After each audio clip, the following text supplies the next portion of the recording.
Ja, hej Strunk, og velkommen til interview her med Fyns Stiftstidende. Hvad siger du til, at du holder 0 igen i dag? Altså, kan du plante ansvaret på noget forsvar her, eller? Altså, der er en situation, hvor de lader en eller anden stå helt fri, og så tager jeg den bare.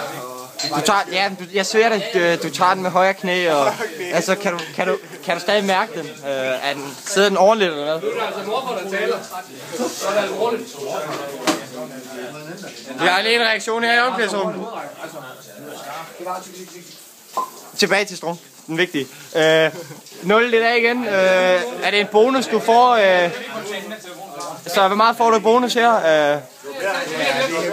Det er hemmeligt. Det er hemmelige kilder. Altså, noget af den bonus må gå til forsvaret. Altså, vi har en målscore på 14-1 efter 4 kampe. 14-1,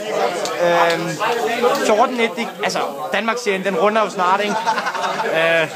Danmarksserien, det lige lidt, og det er dødlækkert.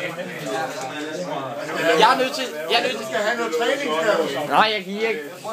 Jeg kommer ikke fra næste uge. Der siger jeg ikke et ord, men lige snart der kommer ud.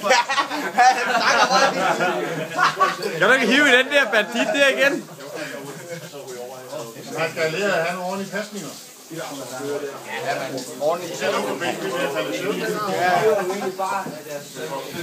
Nå, skål for det, og tillykke med sejren igen. Det var jo en nem sejr igen.